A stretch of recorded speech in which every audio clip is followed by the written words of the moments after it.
Look, everybody wants to tell you that cash is trash. They've been telling you that for 15 years.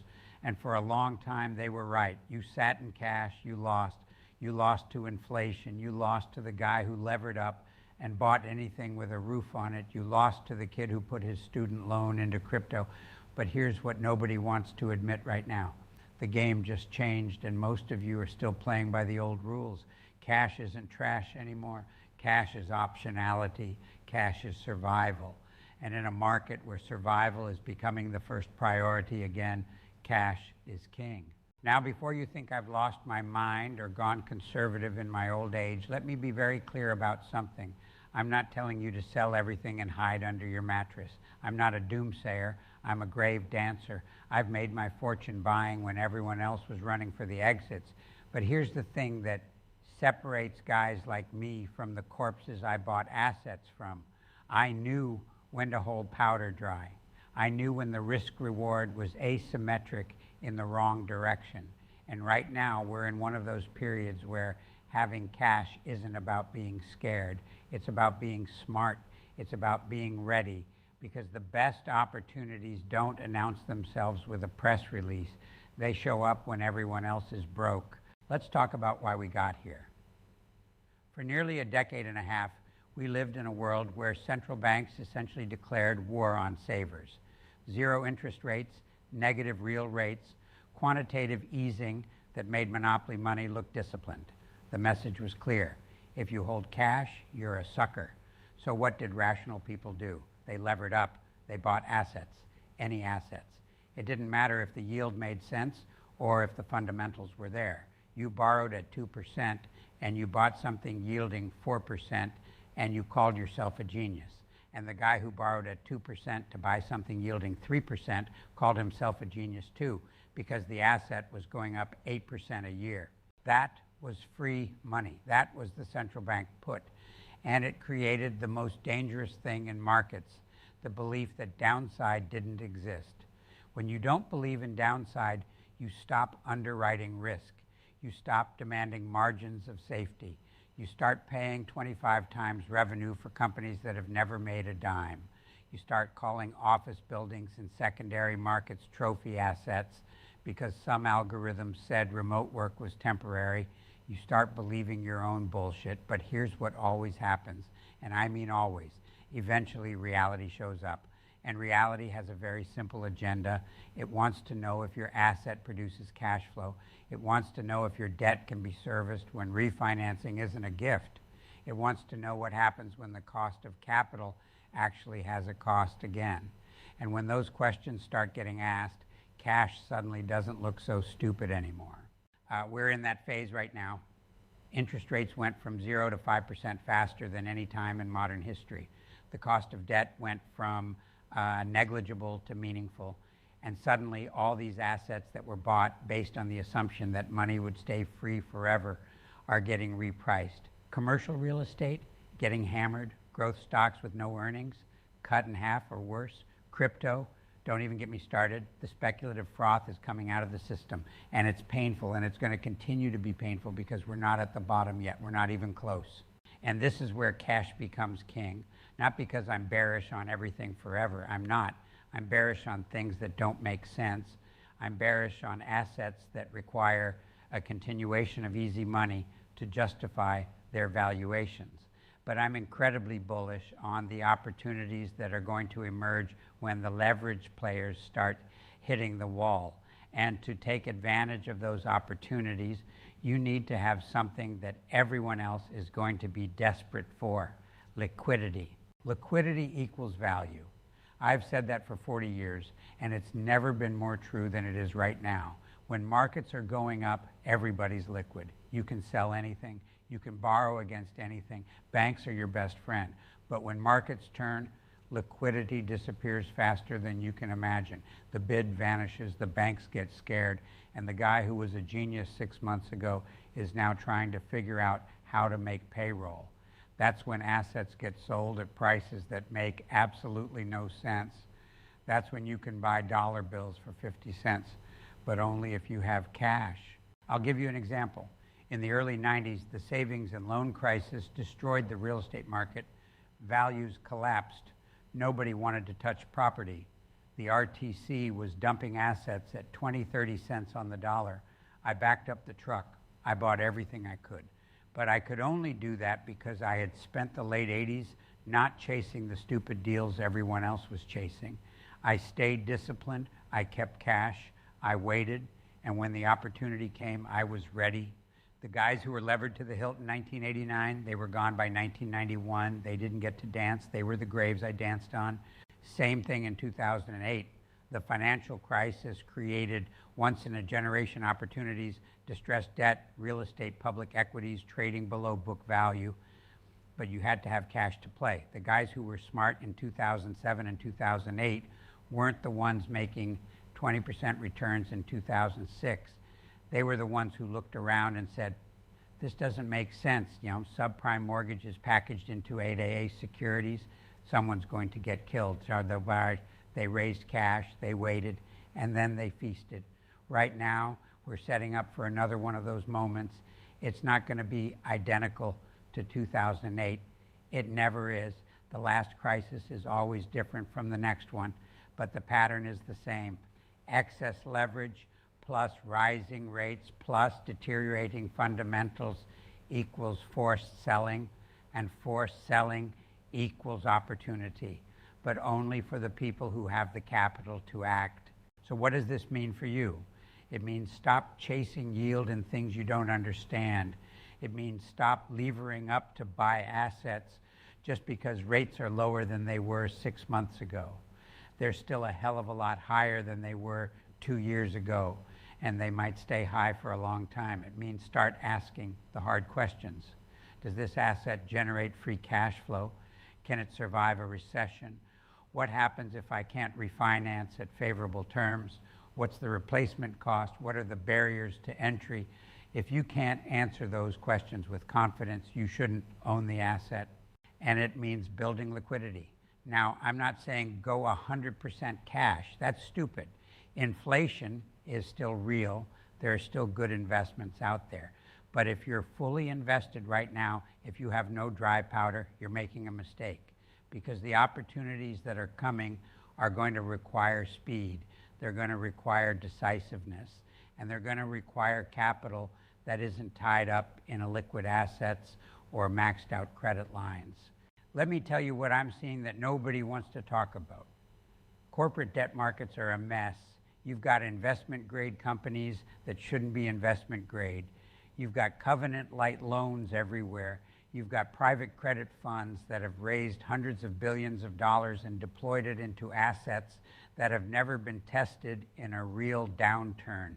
When those loans start defaulting, when those funds start gating redemptions, there's going to be carnage. And carnage creates opportunity. But you can't take advantage of distressed debt if you're illiquid yourself. Same thing in real estate. Office is obviously a disaster. Everybody knows that. But multifamily is starting to crack too. You've got overbuilding in the Sun Belt. You've got rent growth slowing. You've got properties that were bought at 3.5 caps that are now worth maybe a 5 cap if you're lucky. Those owners are going to have to sell or hand back the keys. Regional malls, dead. Retail in general, bifurcated. There are going to be incredible deals in real estate over the next 2 to 3 years, but the guys who are going to get those deals are the ones who can close with certainty, and certainty requires cash. Now let's talk about what cash actually means, because I think there's confusion here. Cash doesn't mean literal currency sitting in a vault. Cash means liquidity. It means short duration, safe instruments that you can convert to deployment capital immediately. Treasury bills, money market funds, short-term investment grade bonds. The point is that you're not reaching for yield. You're preserving capital and maintaining optionality. And right now, with T-bills yielding 5%, you're getting paid to wait. 5% risk-free is a hell of a lot better than 8% in something that might blow up. And this is a psychological shift that most investors struggle with. And when you're in cash, you feel like you're missing out. You see the market go up 3% in a week, and you think you're an idiot. You see your buddy buy some AI stock that doubles, and you feel like a dinosaur. But that's short-term thinking. That's speculator thinking. I'm an owner. I think in cycles. And I know that missing a little upside to avoid massive downside is how you compound wealth over decades. The other thing cash gives you is the ability to be patient. When you're fully invested, you have to care about every tick. You have to react. You have to defend your positions. But when you have liquidity, you can wait for the fat pitch. You can let bad ideas fail. You can let the over-leveraged players implode, and then you can step in and buy the assets they're forced to dump at prices that give you a margin of safety. Margin of safety is the whole game. It's the only thing that matters. Benjamin Graham taught us that almost a century ago, but everybody forgets it in bull markets. They start believing that growth solves everything. They start believing that multiples don't matter. They start believing that you can underwrite to perfection. But perfection never happens. The world is uncertain. Recessions happen, rates change, defaults occur. And if you don't have a margin of safety, you're gambling. And gambling is fine if you want to gamble. But don't confuse it with investing. Right now, there is no margin of safety in most assets. Private equity is still marked at fantasy valuations. Venture capital is pretending that 2021 prices are coming back. Public markets are priced for a soft landing that may or may not happen. Real estate cap rates are compressing again in some markets because people are convinced the Fed is going to pivot. Maybe they will, maybe they won't, but if you're betting your financial future on Jerome Powell being your friend, you're making a mistake. I've never made money betting on the Fed. I've made money understanding supply and demand. And right now, the supply and demand dynamics in most asset classes are not favorable. There's too much supply of capital, too much supply of buildings, too much supply of debt, too much supply of optimism, and when supply exceeds demand, prices fall. It's not complicated. It's not about charts or models or macroeconomic theories. It's about the most basic principle in economics.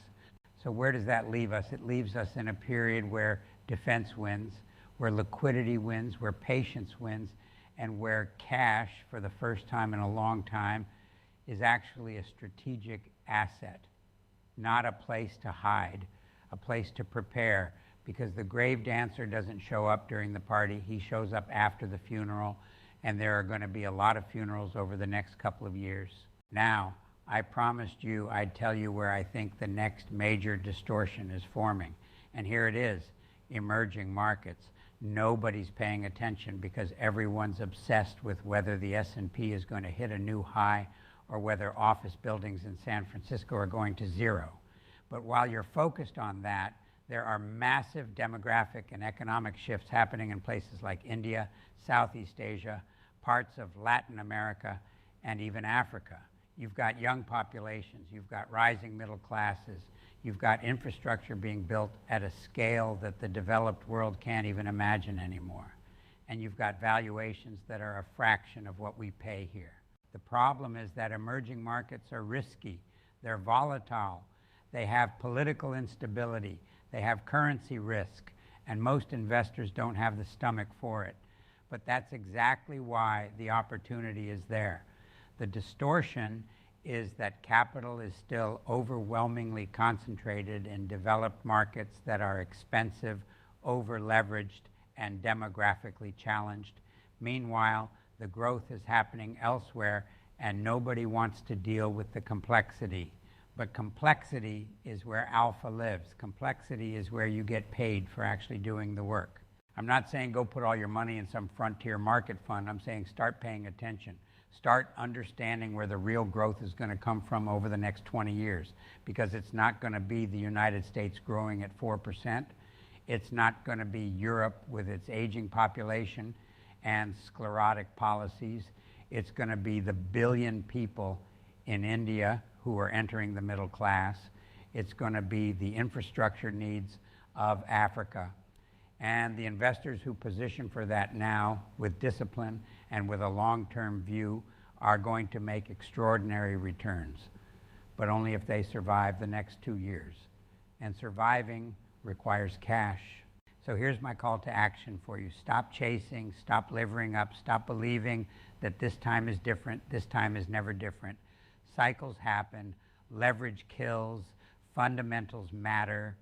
Start building liquidity, start demanding free cash flow from your investments, start looking for value in places where other people see trash, and start thinking like an owner, not a speculator. Owners survive downturns and thrive in recoveries. Speculators get wiped out and spend the next decade trying to get back to even. If you want to think like an owner instead of a tourist, if you want to understand what it actually takes to survive and thrive across multiple cycles, then subscribe to this channel.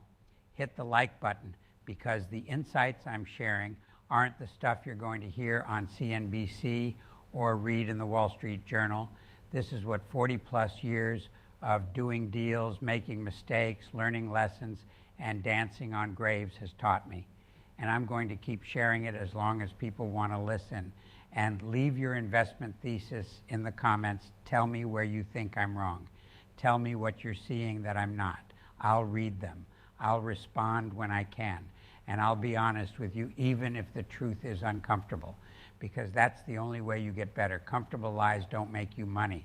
Uncomfortable truths do. Cash is king again. Don't forget it.